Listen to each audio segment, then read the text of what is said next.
Cadwin TV. So right guys, katapos na natin mag-gym.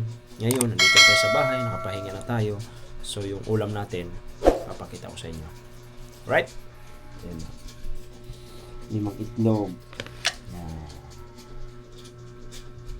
Yan. Tapos may isda akong pangat. Yan. Yan. Sarap niyan. Naubos ko na yung maraming kamatis dyan. Yan. Yung itlog. So yun yung routine natin pagkatapos natin mag-gym. Yun yung kunting kanin tapos itlog. Sarap.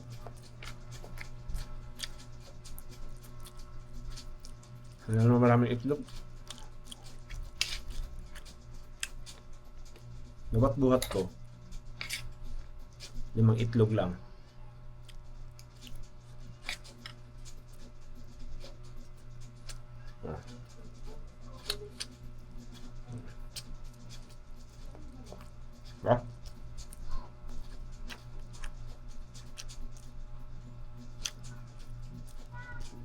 Ito kasi isang bato yan. Isang bato. Sarap yan.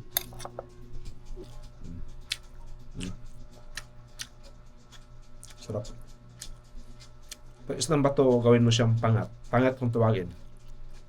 Iluto mo siya sa maraming kamatis, tapos sibuyas, tapos maraming luya. Tapos ang pampaasim mo ng konti, yung lagyan mo siya ng konting suka. Ang sarap niya.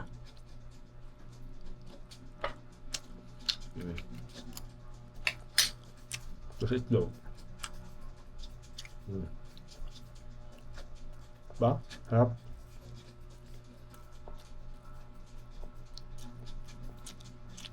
Kaya hindi mo sasawa sa itlog, basta sabay ko siya sa ulam kumain.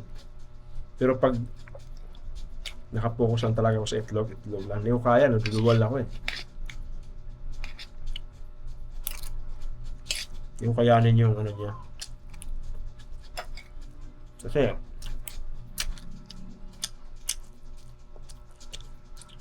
biro mo, halos araw-araw ginagawa ko.